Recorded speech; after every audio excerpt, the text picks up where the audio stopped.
जनवरी को शहीदी दिवस है और उस शहीदी दिवस को भारतीय जनता पार्टी पूरे गाँव के अंदर, हर एक गाँव में, वार्ड में, और क्योंकि ये आज़ादी का 75वां अमृत महोत्सव है, 75वां साल है, तो कम से कम 75 लोग जो कोविड के प्रोटोकॉल को ध्यान में रखते हुए, उसी सोशल डिस्टेंसिंग बनाते हुए उन शहीदों को याद करने का काम करेंगे जिन्होंने इस देश को आज़ाद किया।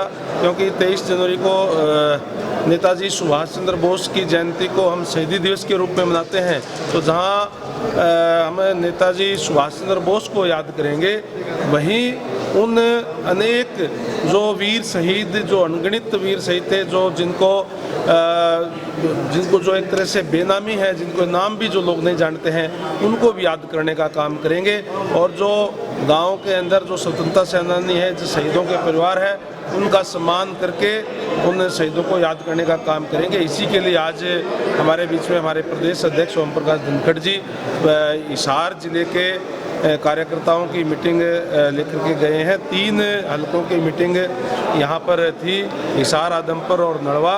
बाकी जो 4 हलके हैं वो वर्चुअल तौर पर जुड़े थे, क्योंकि कोविड का टाइम पे उसी तरीके से तो सभी वर्करों की ये ड्यूटियाँ लगाई गई है कि हर एक गांव के अंदर वार्ड स्तर के ऊपर कम से कम 75 लोग इकट्ठा होकर के उन शहीदों को याद करने का काम करेंगे। सर, पंजाब में चुनाव जो है किस तरीके से देखते हैं, पार्टी की क्या स्थिति रहेगी, किस तरह की परफॉर्मेंस रहेगी? केवल पंजाब में नहीं, 5 राज्यों के चुनाव की तिथि डिक्लेयर हो गई है।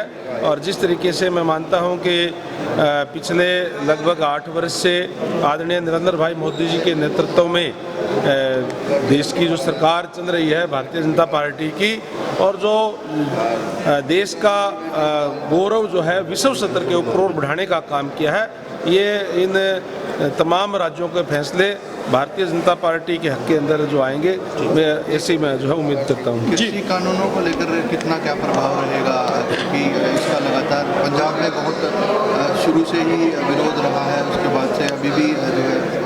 आज तो कृषि कानून है नहीं, जो कानून जो लाए गए थे वो जो कुछ लोग जो उसका विरोध कर रहे थे, उसको देखते हुए, क्योंकि जब तक सर्वसम्मति से कोई नहीं मानेंगे तब तक उन्होंने वापस ले लिया। आज कोई कृषि कानून की बात है पंजाब में जैसे पीएम मोदी के काफिले को रोका गया था, उसके बाद लगता है कि चांसेस हैं उनके वहाँ पर सरकार लाने की। देखिए, बहुत ही निंदनीय बात है। देश कोई भी जो प्रधानमंत्री होता है वो पार्टी का नहीं होता, बल्कि देश का प्रधानमंत्री होता है। और देश के प्रधानमंत्री को इस तरीके से काफिला उनका रुकना, इसके प्रति तो लोगों में रोष है और निश्चित तौर पर इसको सभी को निंदा करनी चाहिए। प्रदेश सरकार की जिम्मेदारी होती है, वहाँ कांग्रेस की सरकार थी, उसकी जिम्मेदारी थी कि वो रोड क्लियरेंस करे, और उन्होंने एक तरीके से गलत सूचना देने का काम किया।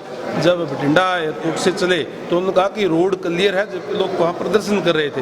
ये कहीं न कहीं इस बात का तो ये जांच का विषय, जांच हो रही है, जो भी साजिश थी या क्या था, वो तमाम चीज़ें क्लियर हो गई। मगर रणबीर जी, सीएम चन्नी ने एक बात कही है कि आईबी के डायरेक्टर को कॉल किया गया था, उन्होंने कॉल पिक नहीं किया था और प्रोटोकॉल का चेंज हुआ, इसके बारे में आप क्या कहेंगे? देखिए, ये तमाम जांच का विषय है, सारी चीज़ें जांच के अंदर सामने आएगी। जो भी इसके में अधिकारी, जो भी दोषी होगा, उसके खिलाफ कार्रवाई होगी निश्चित तौर पर। तो क्या संदेश देना चाहते हैं? मैं तो तमाम जो आज तो क्योंकि हम उन वीर शहीदों को याद कर रहे हैं, मैं उन सभी शहीदों को नमन करता हूं जिन्होंने इस देश की आज़ादी के लिए अपना सब कुछ बलिदान करने का काम किया।